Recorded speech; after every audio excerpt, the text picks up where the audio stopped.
Hey, good afternoon, everybody. It's Mike with smartoptiontrading.com. It is Wednesday. Yeah, it's Wednesday, the 19th of January. This is your daily recap. And sorry, dog is a little hyperactive today. And it's been a very rough day in this market, guys. And let's just go into the action quickly, and then let's just talk a little bit more about what's going on here.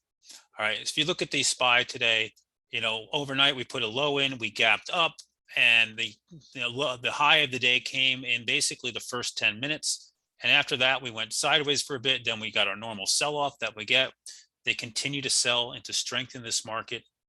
Please realize that is what's going on. They're selling into strength. They're purposely not trying to let this market go. So when we get too low, we come back up. Then we established a downtrend, we sold off, and here we are with 20 or so minutes to go. We're on lows of the day on the SPY. And if you look on the daily chart, we have now broken below the 100-day. We got a clean break of the 100-day. We're under the 5% pullback. We're under the Bollinger Bands here. And the volume here remains elevated. You can see breadth here is mostly negative here on the day. It's gotten a lot worse than it was earlier. Earlier wasn't so bad, so it's turned downward.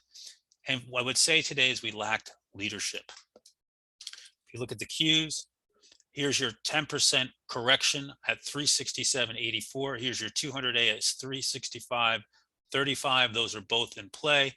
The NQ, the NASDAQ itself, the NASDAQ composite, has indeed gotten into a 10% correction today.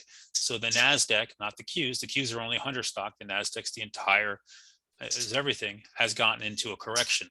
The IWM, yesterday closed under 210. Today it tried to bounce back to it, failed. New lows 205, clearly breaking below this channel. And meanwhile, the VIX here continues to push higher, but not flying. Why? Because we have no big event. There is no fear in this market in terms of panic. There is a lot of volatility, but there is no panic in this market. So Mike, what was good today? What could have been traded today? Well, let's look at SoFi real quick. SoFi, that big gap up today, and then it basically traded in a dollar range all day on 526% average daily volume, right? So you have tremendous churn on SoFi today. What does that mean? It means that you have maybe some shorts covering, you got a ton of people who are long selling out and some new buying in. Overall, 170 million shares, one of the highest volume days we've seen on this one. Still like SoFi long-term for the year. What else was in play today? Well, here's the problem. The banks fell apart today. JP Morgan, we talked about this as a reversal trade for today. The 5-minute candle never gave a reason to get into it, broke below my buy areas and never came back up and retested it. Goldman's, what else is it? Bank of America had a good report, was up into the open. They sold that.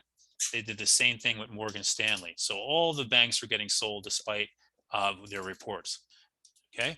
What else? Energy. Energy held in better today, but not leading today. Okay. Caterpillar got trounced today. You have a big doink candle there. Boeing, big doink candle there. These names which were holding up got killed. Ford finally capitulated. Look at the capitulation on this one, by the way. Ford, you have a gap to fill. Big tech, Microsoft had a strong bounce out of the gate and then faded almost all the way back down here. And basically NVIDIA, all these popped on the opening, now new lows, and they're all starting to break ranges. Apple is under the 50-day moving average here. This is not a good sign for the markets if Apple cannot reclaim the 50-day. And that means that the big names are finally getting sold and they're starting to come in, and that creates a problem. What was good today? Well, it was gold, guys. Gold exploded higher today. We saw this big candle here somewhere earlier today here. Then I kind of took my eyes off it for a while and it grinded up. But, nice move there. And if you don't like gold, you could have played with Nugget. Look at the move on this candle or GDX. These are the gold miners, or pick your name there. That was where the place was. For me today, I traded the TQQQ all day long. I traded it 1, 2, 3, 4, 5, 6 times. Made money on the first 4, gave a bunch back on the last one for a small green day after yesterday's big day. It's going to happen here. The market's tough. You have them consistently trying to sell strength. They do not want to get a flush in the market and get buyers coming in, buy programs coming in. So they set the algos loose to sell, let it bounce up a little bit, sell, let it bounce up a little bit.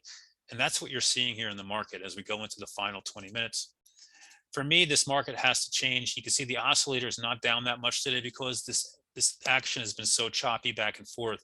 The oscillators drop hard when names are dropping hard, and we're just not seeing that in this market. The only advice I can give you guys, and if it's advice, is this is one of the toughest markets I've ever traded. I've never seen a market chop this long, as relentlessly as this one has now for the last month plus. Take your size down, paper trade. Your job here, and the most important thing, is to keep yourself in the game for when the opportunity comes for either a good short or a good long, because it's not easy shorting here. Anybody says this is an easy market to short, there's nothing easy about shorting this market right now or being long. With that said, I hope you're all good. I'm going to put this out there for free tonight, and I hope everybody's doing okay. Members, if you're having problems, please just reach out and let's have a conversation. I've had a bunch of you guys. I don't charge you guys for this, and let's just talk and see if we can get you straight. Catch you guys in the morning.